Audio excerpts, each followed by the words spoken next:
We're out here with Luke Switkowski. I'm the CEO of Rooster, and Rooster is a scheduling platform. I always go back to scheduling being the linchpin for why agentic recruiting breaks. The candidate wants to reschedule, the hiring manager can't make it. So all those things add a lot of complexities. Doesn't give the candidate confidence that you're really interested in them. It's a highly technical solution and a highly manual problem.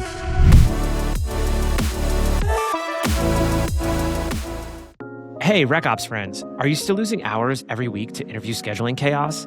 What if you could eliminate the back and forth, cut scheduling time by 90%, and actually get those recruiter hours back on the hiring desk where they belong? That's exactly why teams are turning to Rooster, the native interview scheduling platform built inside Workday Recruiting that finally makes interview logistics fast, seamless, and predictable. With Rooster, you connect directly to your Workday system. No extra tools, no disconnected workflows, and instantly let candidates self-schedule with one-click booking links. It handles time zone and language differences automatically, sends branded confirmations and reminders via SMS, email, or WhatsApp, and keeps interviewers, coordinators, and candidates in sync without constant manual follow-ups. And it's not just about speed. Rooster helps you see the true cost of scheduling inefficiencies with its TAS metric, so ops teams can track and improve the parts of the process that slow you down the most. Whether your team hires locally, globally, or somewhere in between, Rooster cuts errors, saves 10+ recruiter hours per week, and creates a candidate experience that reflects the quality of your brand. If you're ready to stop chasing calendars and start hiring with confidence, visit rooster.us and schedule a demo today. Your recruiters will thank you. Now, on with the show. We're out here with Luke Switkowski. Luke, tell us about Rooster. What do you do? I'm the CEO of Rooster, and Rooster is a scheduling platform specifically designed for interview scheduling. We're very tightly connected and integrated with Workday, and we've been in business for about 6 years now. Scheduling is fantastic. So, of all the problems to solve in recruiting, why scheduling? If you would have asked me 5 years ago or 6 years ago, like, what is the problem with scheduling? I would probably say it's a productivity gap, that you can just do more with less, like all productivity tools. Now, kind of all those years into it, the solving of the problem, I would say it's actually as foundational as the applicant tracking system itself. Absolutely. Because everything is touched by it, interconnected with it. It's almost like where recruiting is made or broken when you're working with a top candidate, how efficient, how quickly you can get them through the process, but also hiring at scale, so that your teams can standardize the process. It's a highly technical solution and a highly manual problem. What excites you about solving something that's both technical and operational? I've always enjoyed problem solving in general. That's how my mind is wired. And when initially we decided to build this Rooster solution, we weren't solving directly the scheduling problem itself. We were actually solving a kind of a point in time problem where customers who are running G Suite or Google Workspace or Gmail for their enterprise mail didn't have a good scheduling option kind of in the realm of Workday. And so we designed Rooster to work with any email system, really. And so that's what we went out to solve. You know, it's been a journey since that point, because now we're actually focused on the scheduling metrics themselves and the scheduling outcomes that you can get and all the KPIs that, you know, are impacted in the TA space because of a better scheduling process and solution. What do you think some of those highest level KPIs or metrics are in a dashboard for an executive team for understanding the value of a scheduling tool like Rooster? Well, I think the ones that we all know in the TA space, you know, time to fill, cost per hire, vacancy cost, time to schedule, those are all kind of gimmies in that you will get improvement in all those areas. You would think that maybe you wouldn't, because you're just speeding up the time to schedule, but all of those KPIs are lifted by a scheduling solution. I think one of the things that surprised me, you know, when we started selling our product is, you know, every client or customer or prospect would say, it takes us an hour to schedule an interview. And you'd say to yourself, it doesn't take an hour to write an email. That's ridiculous. But really, when you think about all the things that go into it, and it's not because the initial work takes an hour, it takes maybe just a few minutes, but it's all the things that happen after the fact, right? The candidate wants to reschedule, the hiring manager can't make it, or now we need to make this from a 2-person panel to a 4-person panel. So all those things add a lot of complexity. So I think there is probably an hour if not more, probably maybe even an hour and a half of actual work that goes into scheduling a single interview for a single time. Now, this is a fairly technical question I want to ask before I forget. When it comes to Rooster scheduling, are you running a .ics file, or are you using a calendar API call to whatever the client side scheduling tool is? Yeah, no, it's actually, we're our own tool. So we are a standalone tool in that sense, and we just connect to the calendar systems that the client already has. So what's nice about the way we deliver our solution is that the day-to-day interaction with the candidates and with the hiring managers and the stakeholders do not change. If you're doing it via text and email today, that's how you'll do it tomorrow. It's just a lot of it's now very automated on the back end, and you save a lot of time. The reason I ask this technical question is because we think about the complexities of scheduling, but there are a couple variables outside of the control of the recruiting team. And that includes the candidate's tool that they use for scheduling, what their calendar management software is, and also their availability, their response rate, their timeliness, and also their motivation. Right. The third variable is actually the market. So when we think about the market swinging back into employers' favor, typically what happens is hiring time drags a little bit longer. Hiring teams throw in an extra interview. Candidates often want to time their search and time their interviews so that they could potentially receive multiple offers at the same time. Yeah. What this means is sometimes they ice out recruiters. Yes. They put us on the sidelines for a day or two around scheduling. They try to put out an interview maybe a week or two, which I have a ton of empathy for. How do you, as a technical founder building for recruiters, think about the candidate experience? Yeah, I think that's a great question. Just like with scheduling and interviewing, if you compare that to something like the way a company does compensation and performance evaluations, no two companies do it the same way. So what you have to do is you have to be flexible enough where you can accommodate many different ways to accomplish the same thing.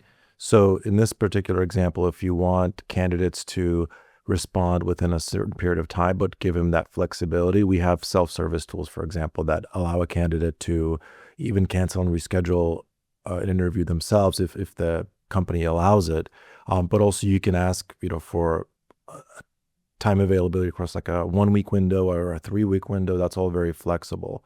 And so by giving that flexibility, whether the candidate does it themselves or the recruiter or the coordinator does it on their behalf, that gives you many different ways to get to the end point, which is, to your point, kind of that coordination of time. And for candidates, if you're interviewing with multiple companies that all happen to run Rooster and you're being asked for availability, you could kind of match up availability, on your end to what you're comfortable with.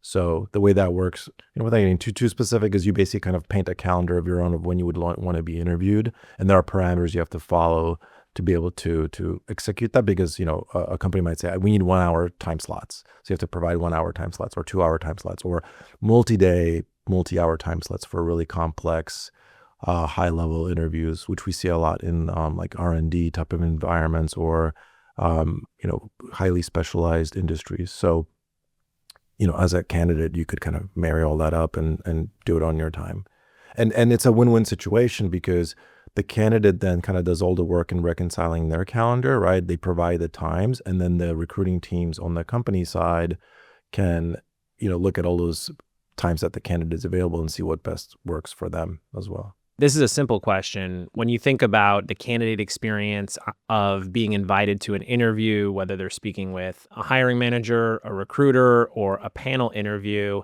they receive the calendar invite. That interview likely takes place over, Google Meet or Zoom. Talk a little bit about the video platforms that are used to broker the interview. Yeah, so you can use any one of those or a combination of those. So whether you're a Teams organization, Zoom, Google Meet, or even WebEx, or you use a combination, it's all up to the enterprise. So the idea there is that to be flexible enough where you're not forced into a single solution, but you can use multiple solutions. And this happens more often than we think, because a lot of larger companies are actually multiple companies under one umbrella, and they may not be on the same technology yet, right? Maybe it was a recent acquisition or something, and 20% of the company uses Zoom, and then the other 80% uses Teams, and at some point they'll either move to one or the other. Having the flexibility to use any one of those means, I think, is important, and we do that just natively. What types of customers does Rooster serve? Is it specific industries? Is it frontline workers, desk workers, engineering? So in terms of industries, we're basically in every industry that there's an industry for. If you're a company about 1,000 employees or more, then we're probably a fit. We're more so on the complex corporate scheduling and less so on the frontline worker scheduling, although you can do some frontline worker scheduling within Rooster, but it's not designed to be a frontline worker scheduling platform from top to bottom. But if you have really complicated interview patterns like multi-day, multi-panel interviews that go across many departments and all that, then that's our sweet spot. You raise an interesting point of the complexity of scheduling and how scheduling ties into both recruiting operations efficiency for scalable processes and also the candidate experience. When you're solving such a specific solution for companies, how do you signal back to your customers where their process may not be most thoughtfully designed? Yeah, I think that's a great question because we operate, we're going after basically a green field, essentially. What that means is most companies schedule manually. Yes, there are some companies that maybe do phone screens through like a Calendly type of interface, but in terms of the more complex interviewing process, it's all done manually today by the vast majority of companies in the world. So what's key there is that when you go through a Rooster implementation, which doesn't take that long, by the way, you can hook up the system in a day, but we usually say about 6 to 12 weeks is the total time, not because it takes a long time to set up the solutions, because your actual process of scheduling will be informed by the solution. So what maybe took multiple hours or prep work or additional steps that you had in a manual process, maybe those now disappear and you can optimize to a semi-automated or a fully automated process that Rooster enables. So what happens is it's sort of you deployed the solution and almost immediately during the actual deployment and the testing phase of the deployment, where really you're validating that all your templates work and the invites are structured how you want them to be and the branding is correct and the candidate experience is good. Then things usually start clicking for the customer, like, oh, we can now do this. We weren't able to do this before, right? A quick example is, being able to send reminders to candidates on their phone that there's an interview coming up, or a notification to the hiring manager that, hey, you just got booked for an interview during the time you want it to be booked, but get ready because you have an interview next week at 2:00 or whatever the case may be. And so you take that and then, kind of zoom out to the global level, because Rooster is a single enterprise global solution. And you can now have a full picture view across the entire globe, across all your various departments and countries and regions. And that also informs the process again, and you end up optimizing at that level also. I appreciate how you're thinking about solving for a solution that impacts the business and speaking the language of the business upfront, not necessarily, hey, we built this scheduling tool, set it and forget it. But how does that tie into your background and where you come from in this world of HR and HCMs? Yeah, so I've always been in the consulting space, and I've always had a fascination and passion for products and SaaS-based systems, whether I'm configuring them or I guess in this case building one.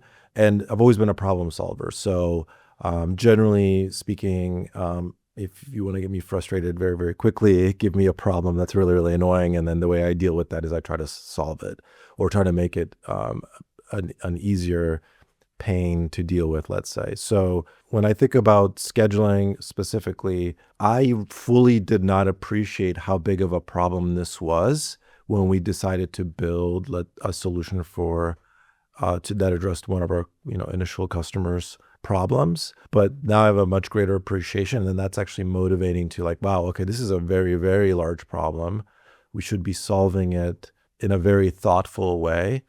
on a global scale, because I really like the idea of having a single platform or a single enterprise solution that solves a problem, like a business problem, and then how you get there within the platform. There's enough flexibility there to get you there, versus kind of a point solution, problem solving type of approach where, oh, you have a problem with phone screen, so let me build a phone screen tool for you, right? And then all you can do is phone screens with it, and that's not really fully understanding the problem and solving it. It's interesting you say phone screen. One behavior I've mapped with recruiters is we're doing more video screens than years previous. A lot of recruiters used to actually pick up the phone and have a phone call conversation with a candidate, regardless of the position. Now I'm seeing more recruiters talking about having like an 8 to 5 daily schedule where they're scheduling all of their calls. Those calls are taking place over Zoom or Meet or Teams. There's some sort of interview transcription tool that's bolted on. So the process of rec ops largely becomes more complicated with more technology we add. How does scheduling in Rooster simplify that? And are you seeing the same thing where more recruiters are taking video calls at the top of funnel? That is definitely the trend from our perspective, where there's a lot of Zoom type of calls that happen as like an initial screening call. Where it gets tricky, I think, is there are solutions obviously on the market that fully automate this for you. As a CEO of a company, I would never have a video thing interview a candidate versus using a real person, but that's everyone's choice, I guess. But going back to your question, yes, we do see that, and so we have technical accommodations for that, where you can actually mass schedule. You can do that in one flow. You can so in Rooster, for example, you can select like 50 candidates and just click a button, and then it'll auto schedule those 30-minute phone screens if you want, all at once, depending on your calendar availability. And it could be not just your calendar, but it could be, let's say, the phone screening team if you have something like that in your organization. So yes, that happens a lot, and actually that also it gets a little tricky because of the volume of applications that some companies get. Sometimes you have to pick which ones you're going to go through first, right? So there is that part of it that gets a little tricky. But once you know that, okay, these are the 100 candidates I need to talk to this month, you can auto schedule that within Rooster. It makes it a lot easier. When you say automation and scaling at perhaps 100 candidates, are you saying that with Rooster, a recruiter or a recruiting operations person can set up an automation for all of the stage interviews, and once a candidate passes through those stages, there's no manual coordination for the scheduling? You can go to that extreme. You can keep the manual coordination, or you can fully automate it. The way that works is, within the Workday recruiting business process, you have an interview stage, and then that's when Workday and Rooster talk to each other. And if you want to fully automate that for some locations for certain positions, you could do that. So you don't have to even worry about the fact that phone screens are being scheduled. So we have some customers that do that, but it takes a little bit of practice to have that confidence to know that you're executing the right automatic thing. But yeah, you can definitely do that. One exciting trend we're seeing in the world of HR tech is more companies like Rooster build for a specific HCM. Mm-hmm. Can you talk a little bit about the ecosystem of scheduling tools that Rooster perhaps competes with, or are options for recruiters within the Workday ecosystem, and why they are a preferred partner? Yeah, there's a lot of them now. I mean, I think 5-6 years ago there were maybe like 1 or 2 solutions, and now there's probably like at least a dozen. I think it depends what you're trying to accomplish at the end of the day. I would say for solutions that integrate with, let's say, 2 or 3 various ATSs, I would definitely examine those. Ones that have an integrations page that's like 100 different solutions, I would definitely vet that more closely, because sometimes it's a marketing thing, right? Where, oh, it's actually like a single sign-on link from our solution to this ATS, and there's really no native integration. So within the Workday ecosystem, obviously, we all know, like, Workday bought Paradox last year, which is a huge scheduling solution for frontline workers, and that's been a big hit. They've been very successful. Obviously we're there for the more complex scheduling. And there's a couple of other smaller players. I think there's a couple of other Workday partners specifically, and there are solutions that work, outside of the partner ecosystem themselves that just connect to kind of anything with an API, or at least they try to. When you think about working with amazing technology companies and having a strong customer base, what are some of those differentiating pieces of feedback you're hearing from your customers? I think probably the biggest thing that we kind of shine a light on is we actually collect data and give metrics back to those customers that otherwise would not know that those metrics, trends, KPIs are true or even exist. So to give you an example, one of my favorite examples is I got an email from a customer saying, I don't see the value in Rooster. So, okay, I got to pick up the phone and call and see what's going on. And they were basically not seeing any improvement whatsoever in time to fill any of the KPIs we talked about, right? So they're seeing no improvement. They're like, okay, we're just spending this money, but we're not seeing improvements in any of our metrics. So I dug into the data, and we found out that what was happening was that about 80% of all their interviews that they were scheduling with candidates were getting rescheduled. So that's a lot, right? So almost every single one. The bigger problem was within that 80%, 75% of that 80% was being initiated by the company, not the candidate. So they weren't even holding themselves true to the candidate's time. Right. And then because you reschedule, that causes candidate attrition, right? If a candidate gets rescheduled 2-3 times and are actively looking for a position at other places, well, every time you do that to a candidate, but one, erodes the candidate experience. Two, it doesn't give the candidate confidence that you're really interested in them, right? And three, it gives the other companies that they're interviewing with the opportunity to finish their process and give them an offer, right? So what was interesting about this, when we pointed that out and we showed kind of the data within Rooster, they were able to take that data and actually present it to leadership and say, like, look, it's not the TA department's fault. They're not, it's not our fault in terms of not getting enough candidates, not scheduling enough. It's just we're not holding ourselves accountable. So long story short, they ended up extending the subscription, and it was no longer really a problem in that sense. This is such a common experience, and we talk a lot about recruiters becoming strategic advisors, earning a seat at the table. How do you specifically say that as a consultant to be consultative and say it's not me, it's you? Maybe in the recruiter lens, they can establish service level agreements and standards of candidate experience. There are ways you can communicate that. And the number one rule, you never want to make it personal, right? It's always about the process, the data, keep things very objective. And I think that's how you can get there. I think it's also, you have to understand that it's a journey. It's not like a magical silver bullet situation where once you have this scheduling solution, everything will be amazing on day 2. It's an iterative process. Most companies look for scheduling solutions to increase productivity, increase candidate experience, lower the time burden on the TA team.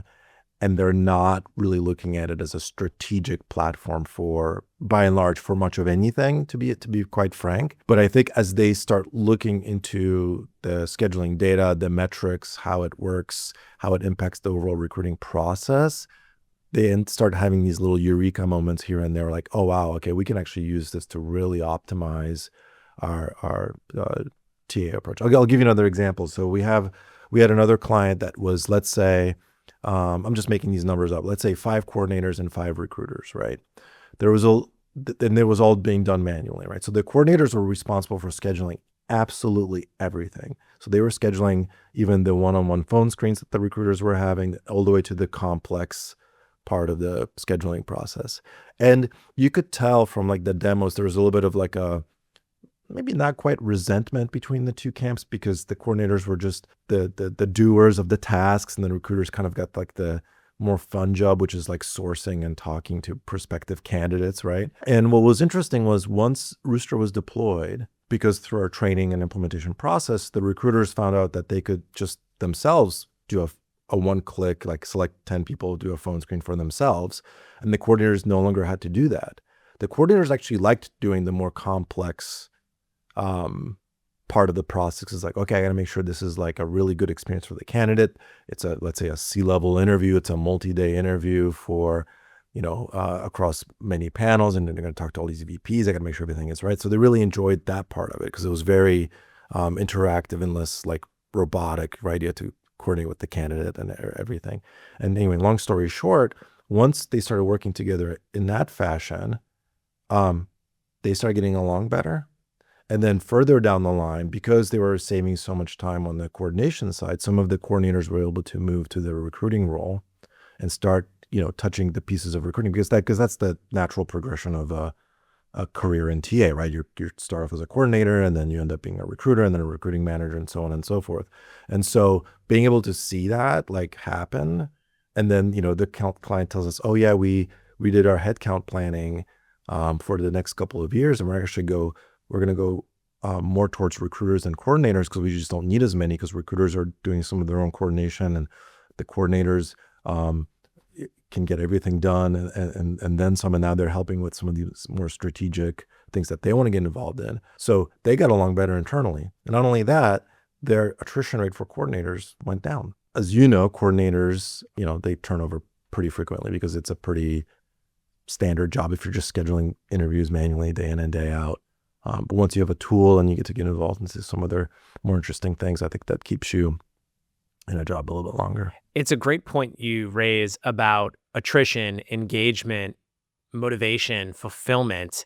You're talking about a very complex systems issue that, as I think about the work that I've done in recruiting, it can be a massive headache. And it's one of those like puzzle problems to solve.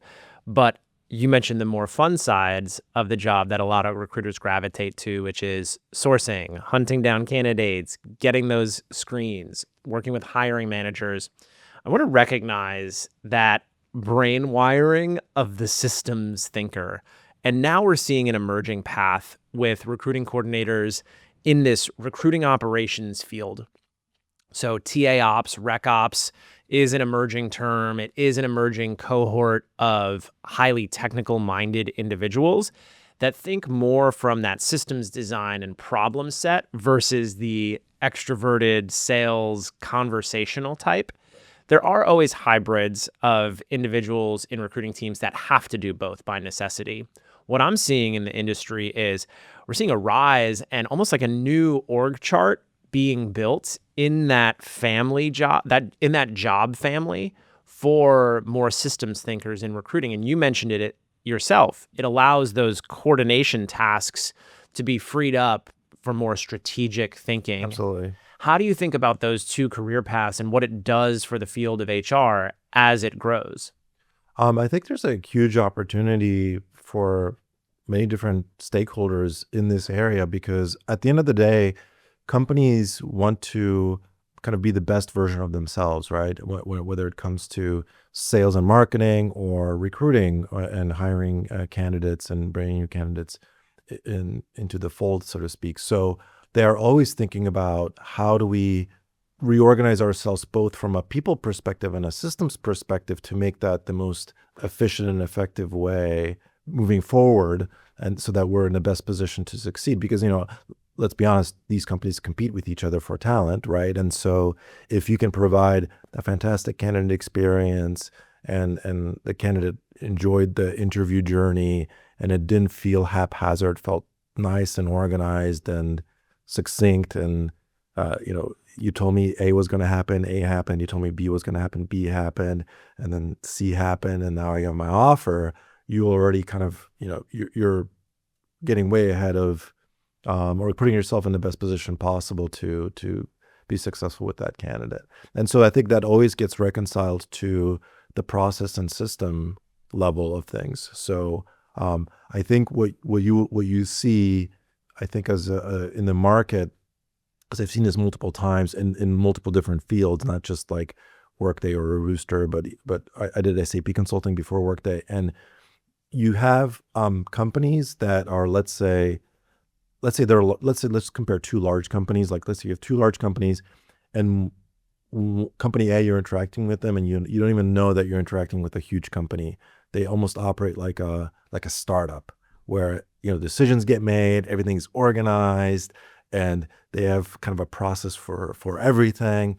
And then you have, let's say, company B that's not quite there yet from an execution perspective, and systems get blamed. It's like, oh, if we only had a better applicant tracking system, we'd get more candidates, or if we only had better tooling, and nobody's really looking at the process itself or the outcomes. And so to your point of RecOps being this emergent area where looking at tools and technology and people and process kind of holistically becoming a more important thing, I totally agree with you. I think that's happening across many enterprises simultaneously. I've been obsessed with scheduling as a recruiter for a decade because it's the most critical component of if we're going to make a hire on time. What are the hidden costs of a broken scheduling system? I think probably the biggest one is lack of visibility. And because if you're scheduling manually or semi-automatically, let's say you can do your one-on-one phone screen automatically, everything is manual, you are not capturing any information that's going to improve that process over time. You're probably capturing something because there are spreadsheets. You have to record when interviews happened. You have your email trail of like, okay, this interview happened, and maybe you have a recording of it, whatever the case may be. But the hidden cost is people do not understand, and I look at it as like a domino effect, right? So you think, okay, I'm scheduling manually, so I waste an hour of my time. And waste, I think, is a kind of a strong word, but kind of an appropriate word, because you could do it in 10 minutes if you had like a proper system. But it takes an hour, right?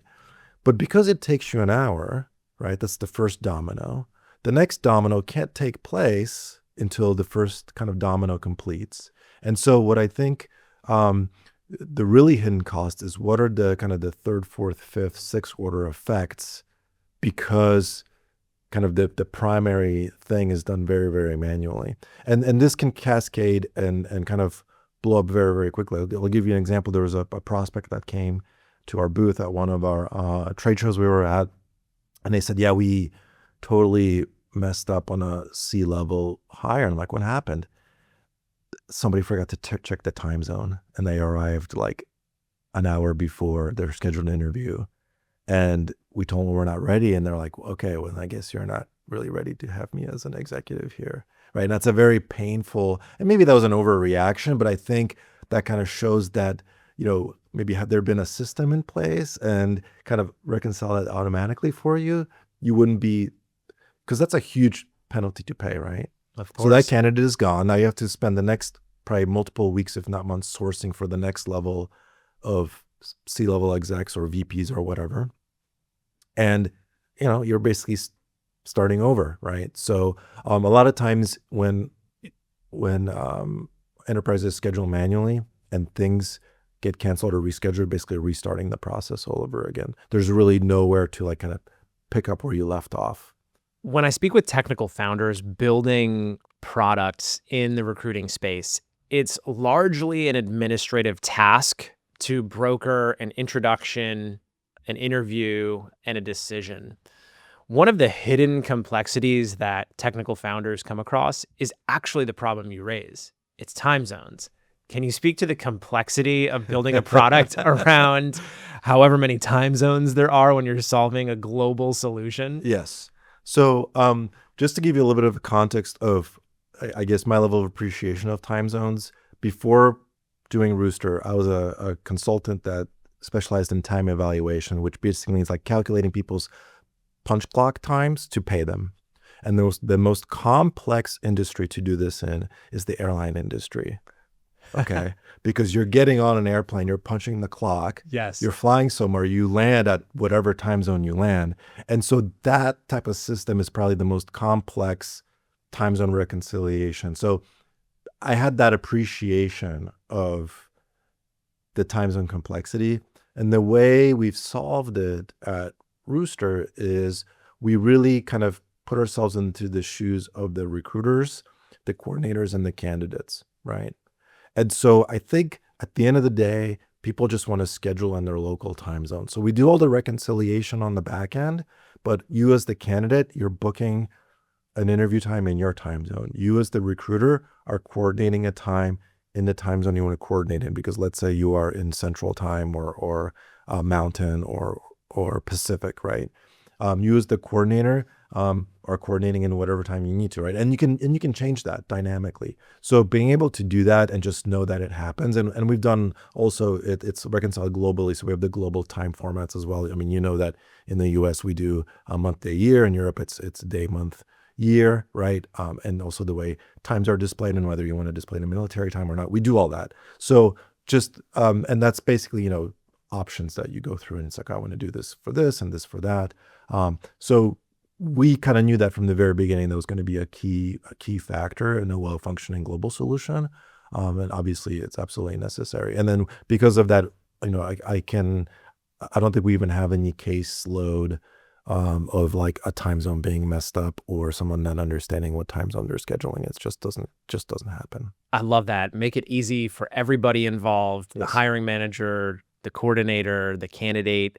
Let's take it a step further. This is a little bit more granular. When we think about the reconciliation, that's one piece on the back end, but then we think of like the user experience of receiving an email, receiving a calendar invite. How do you communicate that reconciliation if, for example, you have a recruiter in Eastern Standard Time, a hiring manager in Mountain Standard Time, and a candidate in Pacific? How do you decide which time zone to communicate to those stakeholders? So you don't have to decide. It's all done automatically. So when the email goes to the candidates, it's in their time zone, right? If a notification goes to a recruiter or a coordinator or whatever, it's in their time zone. It's you have individual settings for that. There are settings during the interview process. You can also view the calendar in whatever time zone you want as well. So we want to kind of remove that thinking from the process, and so you don't really have to think about it much. Now you probably want to be aware that you will know that the candidate is many time zones removed from you, so you don't schedule them at like a 8 a.m. your local time. But after that's all set, you don't really have to think about it, which is really, really nice. I love that because it sounds like very nitpicky, but unless you've done the work, you understand when a candidate receives a calendar invite and it's one of 200 emails they receive that day, and they glance quickly and they process the time they see visually. That's where interview scheduling time turns into increased costs. It's those little mistakes you mentioned earlier around, I was an hour early, or we have to reschedule. It's how we convert from text on a screen to our daily operations.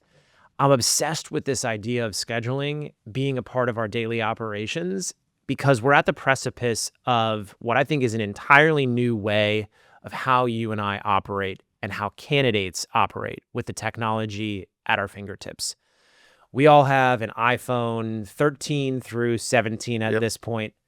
Is there going to be an iPhone 15? Will we communicate with our devices, our daily operations tools in the same ways we largely have?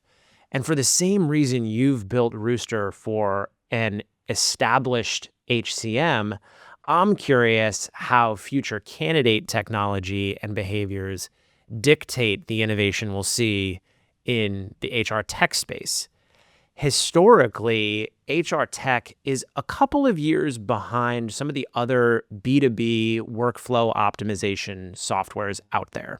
That's just a trend we've seen.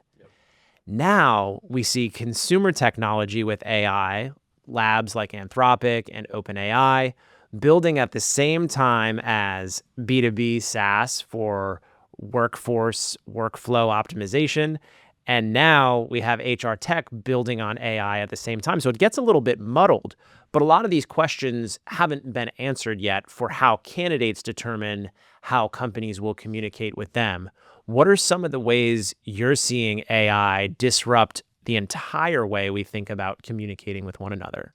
I think probably the number one disruption that AI is causing in the market broadly, whether you're talking about candidate communication or other avenues, it's kind of being painted as this this magic silver bullet that's coming around the corner any moment now, and it's going to have this profound impact across everyone, and whether it's going to cost you your job or redo the way you communicate, whatever the case may be, that's been sort of the narrative over the last like 3-4 years, ever since, the first LLM-based chatbot was released, right? I think the reality is that if you look at the way we communicate as humans, we do it by text, email, and phone calls. Less phone calls these days. I think the newer generations prefer just to text back and forth, whether it's SMS, WhatsApp, or DMing each other on Instagram or whatever the case may be, or Snapchat. Texting is definitely ubiquitous now. And so I don't think those kind of medium categories are going to change. It's going to be email, video, text, phone. There's really no additional way to communicate. Now, whether you're communicating with a person or an AI, I think that's a different story. But even, I think we can all appreciate that. How long have automated phone systems been in play now? Like 30 years, 40 years. And when we call our credit card company or our bank, we're all jamming that 0 button to talk to a representative, right? Because we don't want to interact with a scripted anything, even if it sounds realistic, right? Or maybe it doesn't quite understand you, and we default to that kind of human interaction. So I don't think that will necessarily change with the advent of AI. I do think that the way maybe data is processed will, probably to a large extent. But also, I think we're at the stage now where, if you want a hot take on AI, it's amazing for data retrieval today. Putting your full faith into AI to execute something on your behalf, giant disclaimer on that, right? If AI was, let's say, as amazing as everyone says it is, and is an amazing technology, let's not kind of dismiss that, right? But I don't think we're at a point now where you can tell your Claude bot or Claude agent or OpenAI agent to, take all your tax information and file your taxes on your behalf to the IRS. Chances are it will not be correct. Right. And you'll either get a phone call or you'll get audited or whatever. So it's not quite there yet. But in terms of like learning about subjects or going down kind of information rabbit holes where you want to learn about an industry or a practice or anything to do with knowledge, or kind of a more interactive, let's say, Wikipedia type of experience, it's fantastic for that. Now, obviously verify the data that it's putting back out, because sometimes they do hallucinate, but it's amazing for that. This is where I have a lot of empathy with the human-centered design of systems for HR practitioners, for recruiters. We need to understand candidate behavior. Candidates right now are embracing AI in some of the ways you mentioned, but I don't think candidates are putting their trust in their existing consumer AI applications to make these types of critical decisions around their life, such as interviewing with 3 to 5 companies, making a decision on where they want to go to work. Unless the candidates have technology that mirrors what recruiting vendors are building, there's going to be dissonance. One of the areas of dissonance I see in recruiting right now is there's a lot of hype around AI. Right. I love talking to vendors building in the space at every stage of the candidate funnel. I always go back to scheduling being the linchpin for why agentic recruiting breaks. There are automated tools around scheduling that have existed before the AI labs released public-facing LLMs. You can play calendar Tetris with two clients being computers, and look at scheduling vacancies as an open grid. When I think about what it takes to schedule at scale, we have to understand the complexities of reschedules, time and context, and specific candidate skill sets that dictate the speed in which we move somebody through a funnel. Yeah, you can find 2 open squares on a calendar. That's easy. It's when those 2 open squares need to be within an hour, 12 hours, 36 hours maybe. And I think there's a world of recruiters right now that are operating at a high level of velocity, both with candidates who need to move incredibly quickly with that white glove service because they are those C-suite roles. And they're also companies that are moving fast to innovate, because if they don't hire that person quickly, they're not going to hit their product roadmap milestones. So when I think of exciting, innovative companies, there's no one-size-fits-all solution for scheduling. No. But where there's high density of innovation and technology to solve for, I don't think there's a way to automate it, because that's just not how I schedule when I'm hiring a VP of engineering for a Series A startup. Right. I think you'll always, with talent in HR, there'll always be a person in the middle of it all. It's a people-centric industry. If you want robots talking to robots all day long, right, because candidates are automating their resume submissions and automating answers to questions, I don't think that gets you much value if AI is evaluating AI at the end of the day. Also, when it comes to, to your example of scheduling, if you do that through, let's say, an AI type interface, and let's say it's a chatbot like interface or LLM type of interface, what happens when you ask the question, let's meet next week? Okay, what day next week? Wednesday's good. Okay, well, how long, right? So like unless you know how to like preemptively prompt that AI, like from beginning to end with all the details it'll need to make its decision, one action or a question will turn into 20 questions. Because then when it finally gets to like, 15 minutes, great. Oh, Bob's not available for 15 minutes Wednesday. Would you like a different day?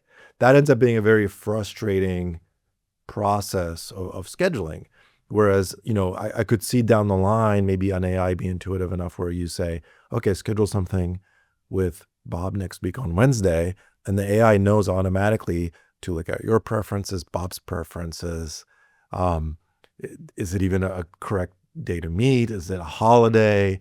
Like all those things that we normally as humans naturally do, until AI can do that just out of the box, I think it'll be a little while before that interaction is seamless. Otherwise, it's like the email ping pong we played today, right? Like, what days and times are you available? You send those in, whether it's automatic through a button because there's like a calendar reader.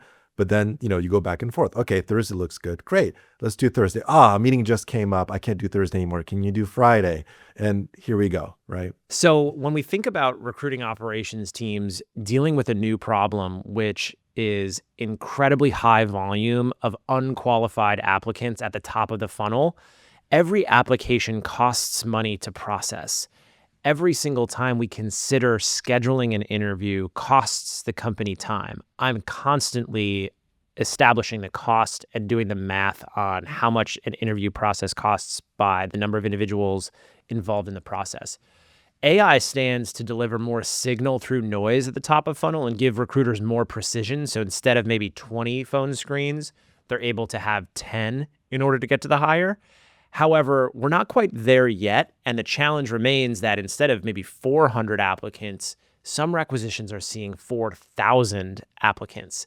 So by human default, that only adds human nature considerations for the recruiters to think, maybe we'll schedule one more, maybe we'll schedule two more. There's 3,800 more candidates to choose from. How do you think about AI at the very top of the funnel causing problems for operations teams? Obviously, it's very easy to use an AI to write a cover letter for a job that you're applying for. We know that there are services on the internet that will mass apply for jobs for you, right? It's very easy to spend 3 hours and apply for 1,000 different positions. I think there's kind of two factors that maybe we're not considering, both on the candidate side and the company side. So on the candidate side, you might feel a greater level of satisfaction by applying to 1,000 companies because maybe you were never able to apply to that many in the past. I guarantee you that these companies know which cover letters and resumes are AI generated. There are tools that detect that already in the marketplace. Rooster doesn't really touch that, but that's definitely the case. And that those go automatically to the bottom of the pile. And the reasoning there is like, okay, as a candidate, if you're not going to spend 5 minutes looking at our website, see what our mission and vision is as a company, and you're just going to apply just in hopes to get a position. Well, we're going to like deprioritize that. We're going to look at the individuals that actually took the effort and time to apply, write a thoughtful cover letter. It kind of goes also with like, thanking your interviewer for the interview, just kind of like, let's say, TA etiquette from a candidate perspective. On the corporate side, it's definitely a problem. It's a lot of noise in the system. And, quick shout out to a company that actually graded resumes and matched them with job descriptions called HiredScore. I think they were acquired by Workday a couple of years ago as well. But they were like the first to tackle like really high volume hiring situations where there's not enough time in a day to like look at all the resumes. So you needed some level of help to see, okay, is this person's resume really a fit for this job and this skill set, so that a human doesn't necessarily have to look at 10,000 pages of information. And they were doing that even before the advent of mass generated AI resumes and cover letters. So on the corporate side, you will probably see an adoption of tools that help detect that. And what's funny is with all this, let's say, noise and all this extra step taking that everyone's taking to automate things, we're going to just get back to the square one, which is, oh, it's a human that really wants the job. Oh, and it's a human that we really want to hire and interview. Let's do that and then bring them in because they seem really passionate about this position. And I think all the other stuff that's noise will just be kind of auto-canceled out. I agree. How is Rooster different from non-HR specific scheduling tools when you think of something like a Calendly or maybe something a little bit more niche like a cal.com? Yeah, so the primary difference is that we were designed for, we're a B2B product first. Calendly is a B2C product if you look at it, right? It's really for businesses to coordinate with consumers, essentially. You don't see it in a lot of B2B spaces, at least at enterprise levels of 1,000 employee plus. So it's designed for B2B. So we understand what are the things that a business needs from a security standpoint, from a data governance standpoint, from a reporting standpoint. You have to look at the global regulations of how GDPR works. Like, how do you create a global solution that you can turn on in Europe and in the US and let's say in Asia, like specifically India? All those countries have different data privacy laws. So you have to account for all of that and treat different regions differently. So that's why, by having that focus from the outset, we're able to architect that directly into the product versus having a product that did the thing, but not in the context of business. You raise a great point about the global ecosystem. Are there any examples where you provided value to a client that did take into consideration around local governance for how maybe a team in India schedules compared to a team in the US? So, for example, like a lot of people don't know, you can send text messages in India.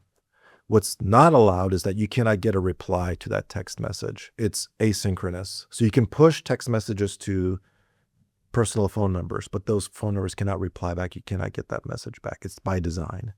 So in a country like India, like WhatsApp is very popular for a communication medium. So Rooster has a WhatsApp integration. And so in different regions, the medium of communication changes depending on the regulatory environment, also frankly the preference. So that's a great example. Like, so like you thinking like, oh, we'll just allow texting globally across all countries. It doesn't work that way. Every country has different rules and regulations. That's such a great example. And when I think about HR teams and recruiting teams, particularly in startups where I operate, we move fast and we make judgment calls. So it's very common for an operations team to maybe just use a Calendly link to schedule a candidate interview. Sometimes that may even be an integration option within the recruiting software they're using, whether it's an ATS. When I think about measuring that risk, when do you think a recruiting operations team should weigh that risk a little bit more heavily when it comes to selecting their scheduling tools? I think when it reaches like a point of critical mass. So we definitely have run into prospects and customers where they're testing things here and there, right? They'll get like 5 Calendly licenses or something just to see whether phone screens on LinkedIn through LinkedIn interaction like goes more quickly or whatever the case may be. The problem with that is that you lose visibility into, well, what's happening holistically? Like how much are we using this thing across our entire TA pool of recruiters and coordinators, right? So you don't have that. And then the risk becomes, okay, I picked an off-the-shelf solution. I was able to deploy it on my computer because like whatever IT allowed me to do it. But now I'm using it in a way where maybe it's exposing the company to risk from either a data or process perspective because, maybe it's automatically recording a call where maybe you shouldn't be recording a call, or you're interacting across certain continents or country borders where you need to take into consideration data privacy laws or maybe offer a disclaimer, right? I think Germany is a great example. They have a whole entire works council that governs how recruiting and TA can happen in the country of Germany, and if you kind of just go in blindly and treat it as just yet another country, you could nothing like penalty wise or anything like that, but you could be in a world of trouble in terms of having to explain yourself why certain things happen and why rules weren't followed. So when you have that kind of desperate kind of like a smattering of licenses across many different little platforms, you lose control and visibility as a company. So having a single kind of source of truth, knowing that, okay, I have Rooster and there's like 30 people using it with Rooster links, which is essentially how Calendly works. And we know exactly how often it's being used by who and what country and how often they're speaking to candidates. We know what communication templates are going in and out for those things. That, allows companies to employ that governance that they need to at a global level, taking into consideration all the different data regulations and items. One of the things I think about around packaging insights and establishing benchmarks, we talk a lot about best practices, and I think recruiting and HR teams really like to lean on the industry for analysis, reports, so that they can go to their executive team and have more context around the reports and story they're telling. Globally, hiring has different velocities. If you're hiring software engineers for a Series B startup in San Francisco, you're moving at a velocity that exceeds perhaps the average pacing of hiring somebody in the financial services market in the UK, or potentially a country that has mandated notice periods for employees to give their employers. When you think about that consultative approach, how do you balance those benchmarkings and give strong insights to customers who may be expecting a 21-day time to fill for that engineer in SF versus perhaps a country in Europe that might have a 6-week or 2-month notice period required from the employee, where hiring is just slower and less prioritized? Right. So that goes back to kind of taking a global approach and allowing your scheduling system to become almost like a data repository of scheduling and interview behavior across regions. And so, no, you wouldn't just take the average and treat that as a benchmark. A true benchmark has to be industry specific and frankly, region specific as well because of all those differences. So I know we didn't talk about it, but we have this concept of a TAS matrix, which is talent acquisition, scheduling matrix, and a TAS score, where we actually have started to provide our clients benchmarks of here's the score that you have today based on your industry, your size, and here's where you can get to by utilizing various features of Rooster that has nothing really to do with Rooster, but more about your process, right? And automating more of your processes so that things can move along faster. So definitely you can't do that, with a really localized view, especially like California. And so having that global appreciation, frankly, is where you can set yourself up for success.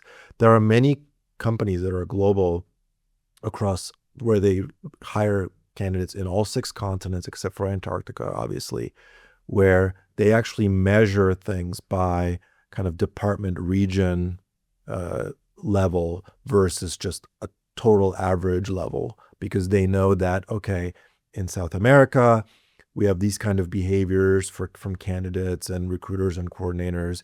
In Europe, it's a little bit different. And also based on the types of sub-businesses or operations we have in Europe versus South America, it's also that you also factor that in. So the most sophisticated users of Rooster are reporting out on a regular basis at the, let's say, the company level, then the sub-company level, department level, regional level, and they're keeping things pretty tight from that standpoint. I'm glad you brought up the TAS metric because I wanted to talk a little bit about data visualization, dashboarding. Can you speak a little bit about how Rooster is building this vital component of the story for both the recruiting coordinator, stakeholder, and the executive? Yes. So we, from the very beginning, when we built Rooster and decided to make it a platform, we wanted to make sure that every action and item that Rooster did was recorded and auditable, right? Because what people don't want is they don't want black box functionality where a system does something for you, but you have no idea why it did it or how it did it, right? It's very frustrating. So when we capture data, some of the things that we capture that I think are relevant to the scheduling space, obviously, is the volume of scheduling that occurs per coordinator or recruiter. So you can load balance your team. Like, okay, I have 10 recruiters. It seems like 2 of them doing 80% of the schedule. What's going on there? Is it because all the candidates are being forwarded to them, right? So that's like one small example. Kind of a more sophisticated example is we actually keep track of how reliable your interview teams are, like how often they accept, decline, or don't respond to interview requests. So then you can calibrate over time. Time to fill is important, right? I'm going to pick a team that's responsive and available versus unavailable, unresponsive team, right? And this is not, anything against anyone. It's just maybe some people are busy or they just maybe don't like to do interviews, and you can quickly adjust for that as an organization by having that visibility, right? And it also gives you, as a TA team, information to go back to management, let's say, and say like, look, I know that, XYZ department and these 3 hiring managers are complaining a lot that we're not providing the candidates, but they're not accepting the interviews we are sending. So you can have that level of discussion. And I think probably the most sophisticated level of this, like kind of the really getting value beyond all the massive KPI lifts, is you could do an analysis, because we have that functionality within Rooster. The data API is accessible, so you can take that data, put it back into Workday or to a Power BI or whatever, or let's say you use Tableau, whatever the case may be. We are in a position where companies can marry up their interview teams, who they ended up hiring, and are the interview teams predictors of future performance, which is like, I know no one's doing that from a system perspective out in the world. And that's an insight that's like, let's say the magical ending of the story, right? Where now you know that, oh, you have 6 interview teams. These 3 interview teams seem to detect who your A+ players are the vast majority of the time. So for your absolutely critical roles that you need A+ players for, let's give it to those 3 teams. For whatever reason, right? It's just pattern recognition, right? Like, okay, every time these teams hire these individuals, they end up being top performers. That's fantastic. We always talk about quality of hire in recruiting, and it's one of those metrics that lacks a universal definition. It's hard to put your finger on it. But when you distill it down to the simple fact that you can communicate to the business, hey, this team is establishing like pattern disruptive behavior from the rest of the pack, is that deterministic from scheduling? Perhaps maybe. It's hard to say, but it is a data point. And when we think about post-hire outcomes and tying them to recruiter workflows, all of it is kind of nebulous and it's a judgment call. So I love that you took it there, because you can look at some of these insights and say, hey, that actually might have an outcome on retention, or it could be a soft skill around leadership. Maybe teams that have low reschedule rates spike higher on empathy, and maybe empathy is something that we all know in business goes a long way when it comes to managing individuals in the workplace. So I love that you're thinking of it both from the art and the science. I want to take it a little bit more on the art now and maybe share what's in a name. Why Rooster? Yeah, I'm really happy with the name that we have, obviously. Everybody remembers Rooster once they see it, and you see on LinkedIn our little Rooster mascot popping up here and there. The way that name came about is, so Rooster was born within another company called Cognitive that was a Workday consulting firm, was built into a product and then spun out. But we needed a name for it. So we said, well, we're not going to be trying to pretend we're like super creative, and we're not going to hire some agency to like come up with a name. Let's ask the audience. Let's ask our employees, what would you call this company that does scheduling? So we got two different answers. Two different people came up with the name Rooster. Person one said, Rooster actually means scheduling in Dutch. Oh. So just call it Rooster. Like, that's great. And then another person's like, well, when I think of scheduling, I think of like a roster, like a team roster, but like Rooster's just cooler. So just go with that. It's funny because my brain went in a different direction. I was thinking like maybe I'm like showing a little bit of my like growing up in the woods roots here, but I'm thinking like waking up on the farm and like the rooster starts the day. Like, what better news do you want as a candidate than waking up and seeing you have an interview invitation or an interview scheduled for your day? So that's great. Yeah, I mean, I wish it was like more, interesting than that, let's say. But the fact that two different people landed on that, we're like, well, we got to go with it. And then as we explored that name more, right, and we have a lot of fun with it, right? The Rooster releases are called hatches, even though, roosters don't lay eggs, but we have 3 hatches a year. So we kind of, take it to the extreme. We have a lot of fun with it. And I think from a, brand recognition perspective, it's fantastic, and people know what Rooster is. What is your team like? How many folks are building Rooster? And we're a pretty small company where we're 30 employees. So we like to keep things small because that gives us control. It gives us control over the quality of the work that we do, obviously. And it allows us to have a very tight relationship with our customers and clients. So, we actually asked this question, like, do we want to expand the team? And the team's like, not really. We kind of like it small. So I think that's very cool. What are the majority of roles that folks are doing here? Do you have a professional services arm? Do you have that like consulting? Yeah, we have all of that in-house. So all of our deployments are done by us.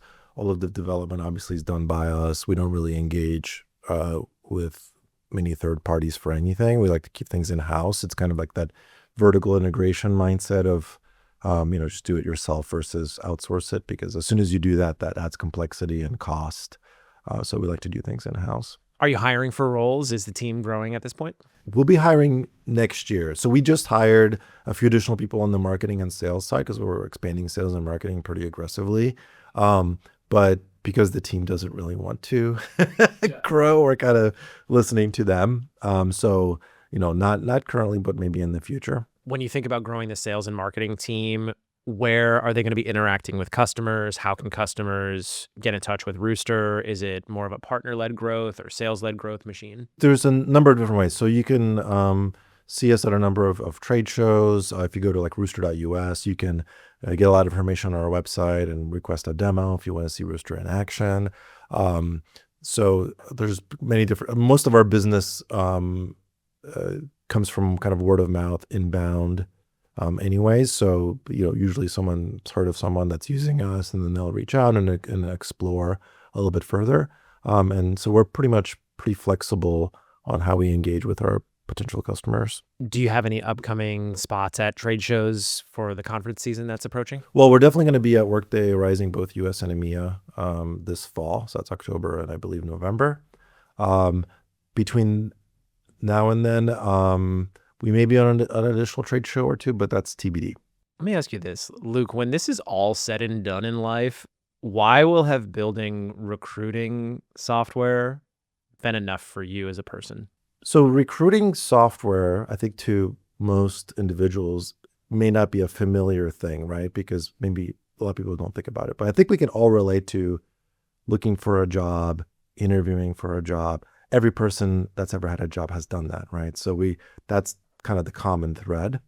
And so being able to take that part of the industry or the human experience and to make it better That's very, very satisfying. I it doesn't need to be the biggest company in the universe. Who cares about that? But if it can kind of move the needle on how scheduling is done and how candidates feel about scheduling and how enterprises go about it and how it's, not just a robotic, execution of an algorithm, and you keep that human touch, which has always been in play for talent acquisition in general. I think that's very, very satisfying. It impacts everyone. It's fundamentals. Recruiting is about getting to a handshake yes. And I'm excited for tools like Rooster to be able to help us recruiters get there faster.